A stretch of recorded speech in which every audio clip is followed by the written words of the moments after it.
welcome back to the channel, everyone. My name is Billy with the Jaegers, and today we're going to be doing a video that I actually like. This is going to be a great video. I think everyone's going to be very happy with this video, and we're just going to dive deep into what I think is actually the climax, or the peak of Attack on Titan. And this would be the end of the chapter, Dawn of Humanity, and the end of the episode, Dawn of Humanity. So, if you're not caught up on Season 4, Part 2, if you're not a manga reader, this will have spoilers, okay? So, just because it's in the anime, it's going to be a lot of spoilers. So, please, if you have not read the manga, I would implore you to not watch this video until you've read the manga, because I don't want to spoil you. Also, make sure you subscribe if you don't want to miss any videos. And you do not have to actually click out of your window. You can actually just hit the corner of your screen. Well, actually, it'll be there. Hit the corner of your screen there, and it'll be a little square. You can just subscribe from there. Alright, so without further ado, let's just get right into this. So, we're looking actually at the official music video for this. And I'm going to be diving into all the symbolism, to everything, and explaining the music video from start to finish, and we're going to look at how much depth this one scene has. Alright, you ready? Let's go.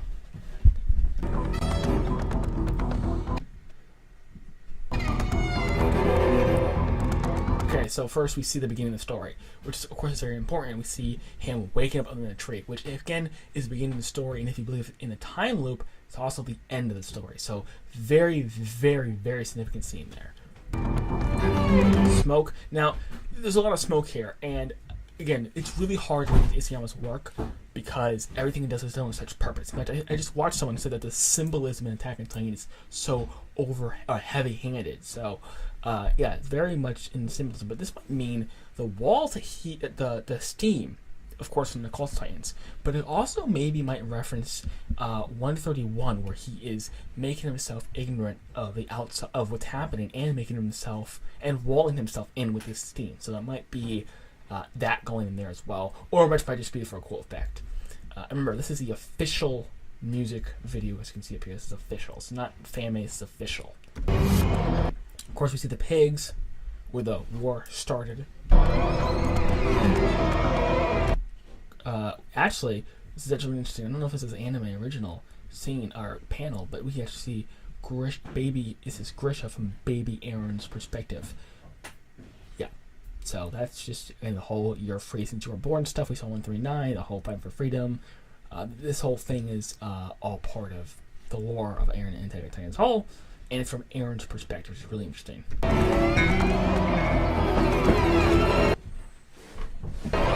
Falco. Now, Falco, I don't know why he plays such a huge role in this, but of course we see him at the beginning.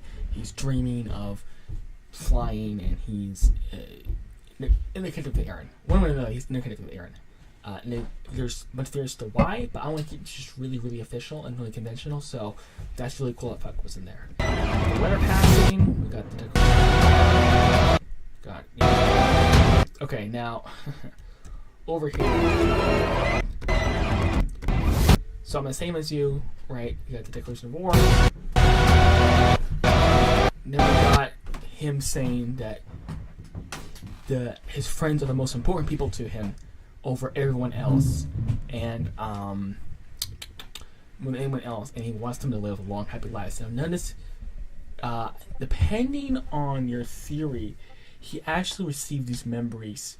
He actually knew he was going to do 80% rumbling in 121. This would be chronologically before 121. So if you think he got all the memories when he kissed Tori's hand, that would be different. But if you think he got all the memories when he hugged Ymir or entered the past, that would mean that he always wanted his friends to live long, happy lives, even before he knew he was going to do 80% rumbling. And he's beating up Armin, and that's from his perspective of him beating up Armin, of course. Got his perspective of going to Zeke after his head has been blown off.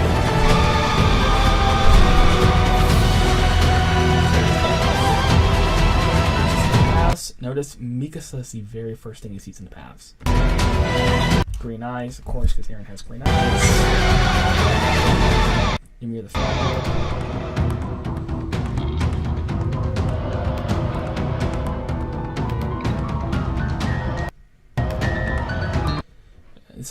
though, this might still be from Eren's picture. Again, Eren is a baby. If you want to say Mikasa and Armin and everyone else, you'll do your mission. Manipulating him. So really basic stuff.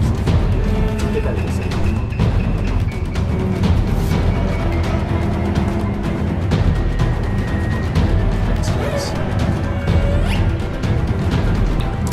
Of course, the bird, which symbolizes, of course, freedom, symbolizes Eren, and might symbolize memories being shared or memories being implanted, or Eren visiting people in the past, right?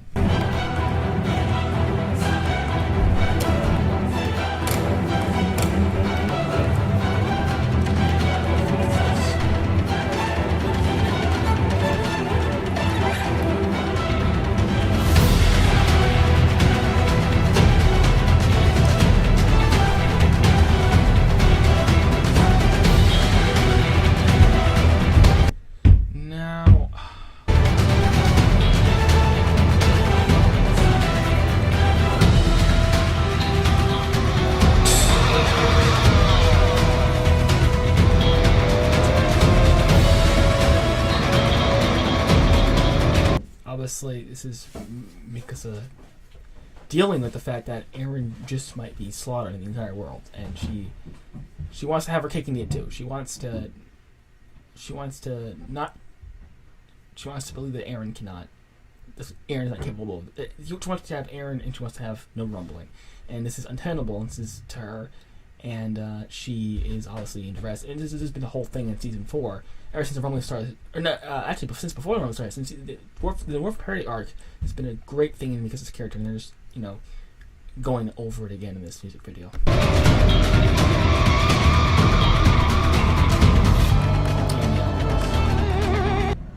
Was this the guy that Peak killed when she entered into an Eren cell?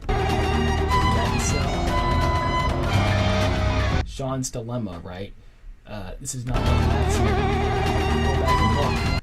Of course, he's dealing with the fact that rumbling benefits him, and he's done enough to earn himself a good, long, happy life. So, of course, this is just showing the audience, reminding the audience, this is what all the characters are going through, right? So we had Mikasa, right, her dilemma, and Annie, her dilemma. Well, not dilemma, but her situation, how she feels with the rumbling, right, her dad, and then we have Jean. Someone edited this together.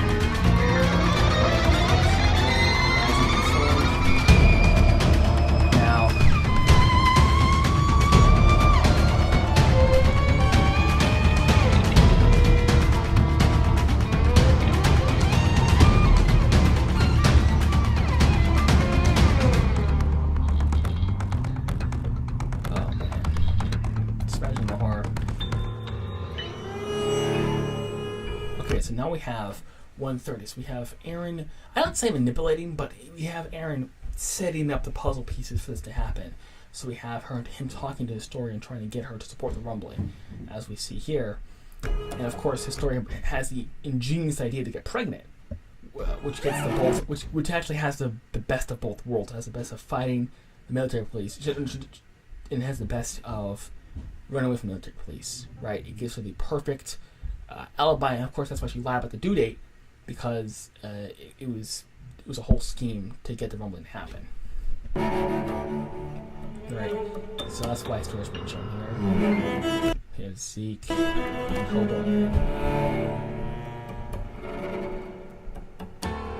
There's Sasha's death, which this looks like it's been, which was very important to Eren, of course, because this is, and I'm going to make a video about this later, but this is the first time that he couldn't change anything, or one of the first times he couldn't change anything after he kissed Historia's hand, right? He saw the future, he saw Sasha was going to die, he knew his last was going to be meat, but he thought, hey, I see the future, and maybe they can change this, and he must have done something differently, maybe, we'll never know, but he wanted to spare her life, and it just did not end up happening. Of course, this was very integral. This also was a time where Attack on Titan got super serious, because remember, these people were generally the good guys, right? Now, of course, I know that Armin said we're not the good guys anymore in season 3, right? But it was still sort of acceptable. They were only killing really bad guys. We're doing it for a good cause, right? But now, this is getting, Attack on Titan is getting extremely dark, because all these characters are now like becoming very, very evil people. In the Liberia raid specifically is when you first see them actually do really evil things, and it's time for the comedic relief to die, literally. And so she's shot dead. That's what happens. And also, of course, the whole Gabby thing, right? You came into their homeland, you attacked them, terrorized them. You're an enemy soldier, an enemy civilian. You're an enemy soldier. You killed her friends, then you got shot yourself. Right? It's that perspectivism. It's the thematic elements. It's so many things. Her death was perfect in every way, and it's also, of course, the Eren angle. So this death was, and of course, that's what's in here. It's an amazing moment in season 4. It's very well done. Very genius in this part. Just gonna come. We got Eren, who could not change this. Then, of course, he's thinking back to his members. He's thinking, I want them to live along empty lines. And, of course, who's in the center? Mikasa.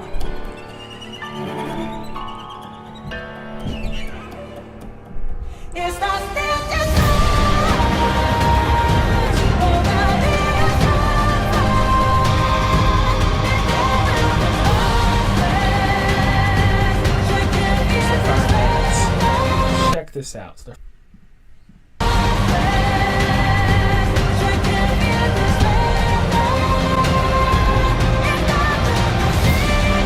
pause. Okay. So we have the cannons, right? We have the parallels because, and of course, it's all else in the poster. We have Eren reaching over the wall, attacking Ryan in the foreground, right? Which is a absolute reverse of the Colossal Titan in the background, over the wall attacking Eren in the foreground. It's the exact same thing, it's just switched. Now the roles have been flipped. Now Eren's the devil, right? Or as season 1 says, it's your turn to play the bad guy now, right? And so now he's the bad guy. He's doing everything Reiner did, everything all his enemies did. He is now doing, right?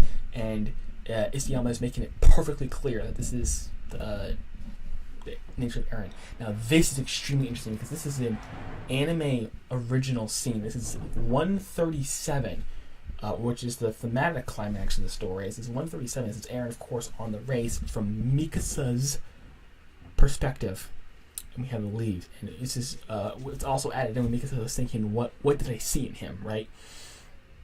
But it also shows sort of the beauty and innocence of childhood. And remember, this race was before he knew about Armin's book. Maybe, I'm pretty sure it was, but maybe up for debate. But this is supposed to be the beauty of innocence of childhood, right? It's supposed to be about freedom, of course, because that's what 137 is all about. 137 is all about freedom. And it may also be about children getting out of the forest because it's a tree and leaves. Again, maybe a little bit of stretch, but it's still that. And of course, we have, this is from Mikasa's perspective, so Mikasa's reflecting on this, right? So let's continue. Right, now we're getting really into this. From this portion on, we're going to get heavy into stuff. So this is, of course, What Am I to You, which is the confession scene where he's trying to ask her what she is.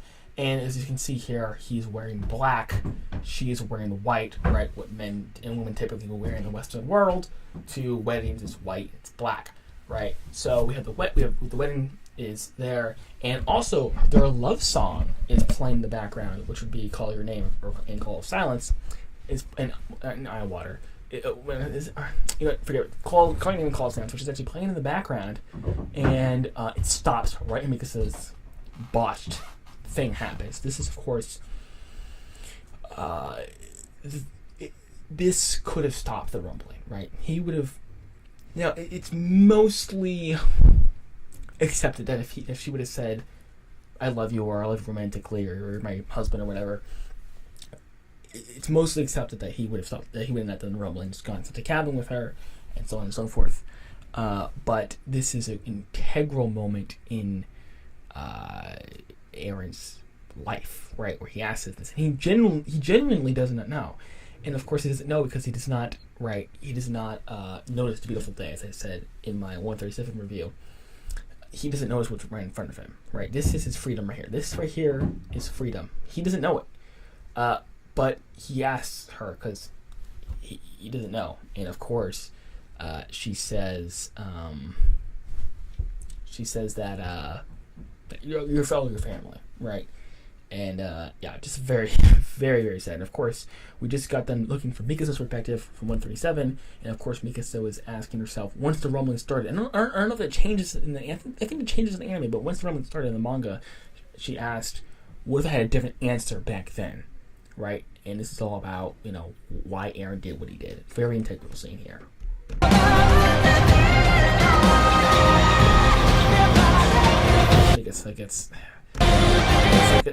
It also, might also be. Now let's continue looking at the parallels between these two, because this just gets crazy.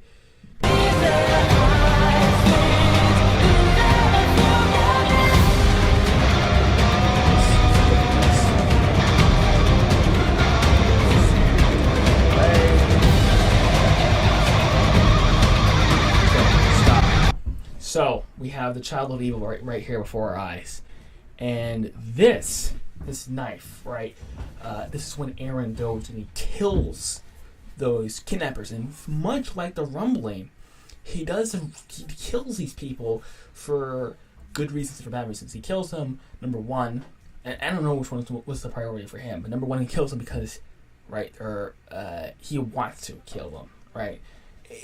And the second reason is because he wants to protect Mikasa. Now, it's sort of hard to explain, but he wants to exterminate evil. He wants to get rid of evil people. So he takes pleasure in killing evil people. If Mikasa was dead, he still would have done it anyway. And not just for Mikasa's sake, for his sake as well. And of course, also he wants to protect Mikasa, of course, which is also why he killed him. But this really just shows how much of a willing killer he is, and how he likes to use good outcomes to justify, or good byproducts to justify his evil actions. Right. Again, I'm not saying the kidnappers didn't need to be killed. I'm just saying this is the beginning. This is the origin story of the child of evil.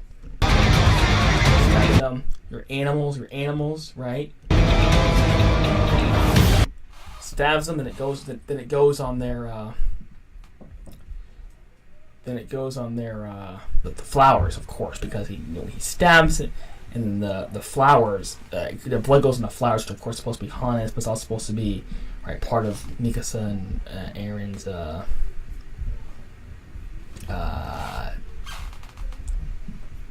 love lore. You could say, like, the purple flowers have been symbolizing their love for a while and whatnot. So let's actually go back to the parallels here and look.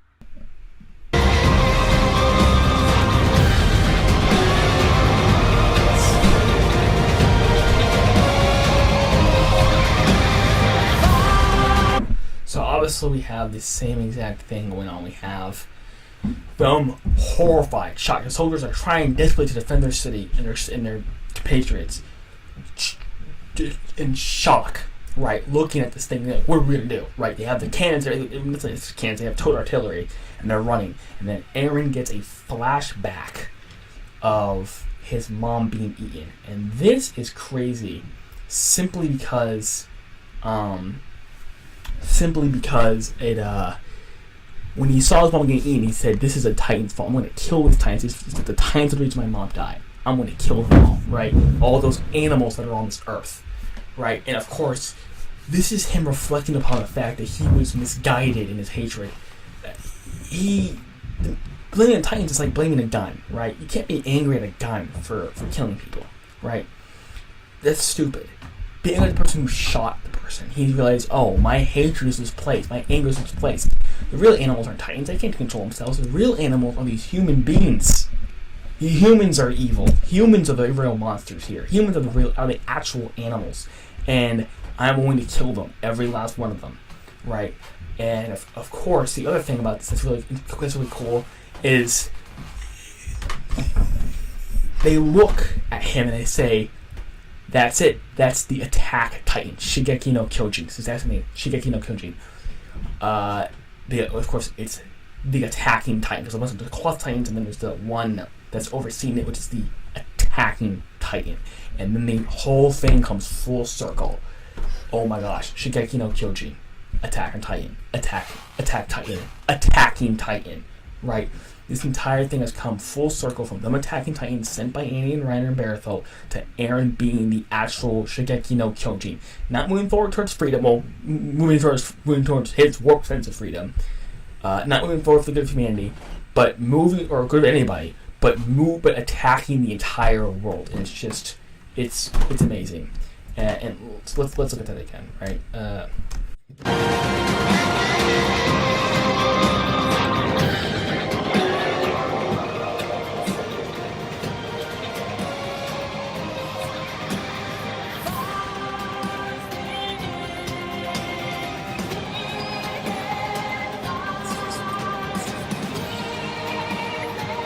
I mean, look at.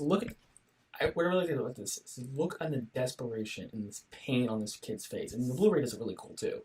Look at him. He's so devastated. And who would it be?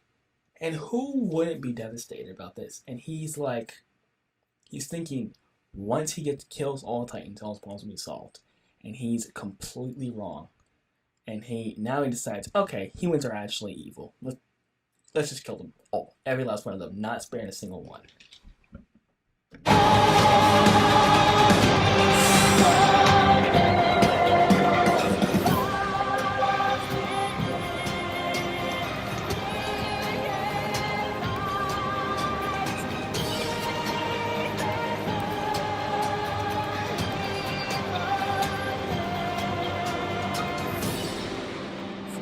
is the end of the music video. Now let's go and look at the lyrics for this.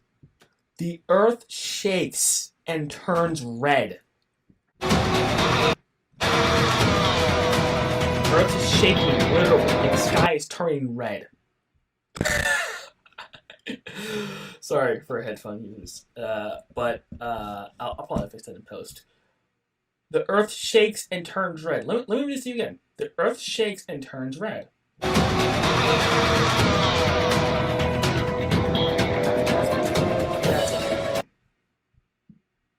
People will remember this tragedy. Is this a destroyer or the creator? This is beautiful because, of course, we have, as such says, the duality of Eren, which is, of course, he's a devil. He's a devil to Marley, but he's a savior to Parody. So is he a creator of a new nation, or is he the destroyer of the rest of the world? It's beautiful. Next, we have, with the embers of hate, we swing the sword, right? And of course, in 134, we have the guy saying that how their hate bred Eren, how their hate led to Eren, right? And of course, the sword would be the Titans, of course. And the funny thing about this is that they, in Grinning no Nya, they mentioned the kid taking up the forbidden sword, right? So it's the whole thing. Now, this next line is going to blow your mind. Is this our destiny or our will? This song has, like, I'm going to show you just how, that's how short it is. That's how short the lyrics are, and there's so much meaning in it. Is this our destiny or our will? Of course, this has been Eren's main problem, and it's also been the fans' problem. Is he destined to do this, right? Determinism, or is this happening by his own will, which would be determinism, determinist compatibilism, or just simply put, compatibilism, right? Does he have free will? Is this his destiny, or is this his will? Is he just doing this just because it's supposed to happen? Or is he doing this because he wants to do this, right? The rumbling. This is a running theme. And of course, destiny means that he doesn't have free will. And of course, he doesn't have free will. He doesn't have freedom, which is Eren's main problem. So he's not free from his own destiny, right? And of course, it's not his destiny. It is his will. We will fight until the hot wind takes our wings. I guess you just take that at face value. Now, of course, the last line. What will we find beyond this horizon? And this, this is referring, of course, to two things. Number one, the ocean, right? So he points out and he says, all right, if we kill our enemies over there, we'll finally be free. which is funny because he thought, once I kill the Titans, I'm going to be free. I'm going to be happy, I'm going to be great, I'm going to be free once I kill the Titans. And of course, he was wrong. And so he thought, once I kill these people, then will I be free, right? What's beyond the horizon? He gets to the horizon, right? Then, of course, when he's doing the rumbling, will he be free after the rumbling? The rumbling is just another horizon. The rumbling is just another horizon. It's just another test, right? He kills Titans. It's sort of like an experiment. Like, okay, am I going to be free after killing Titans? I think I am. He's not. So it's like, okay, am I going to be free after I do the rumbling, right? And of course, the answer is no. He's only going to be free once he sacrifices his life. But it's the same misguided thing. He could have been free beforehand. He could have been free in the moment that he did that. But instead, he tried to waste his time worrying about what will happen beyond the horizon.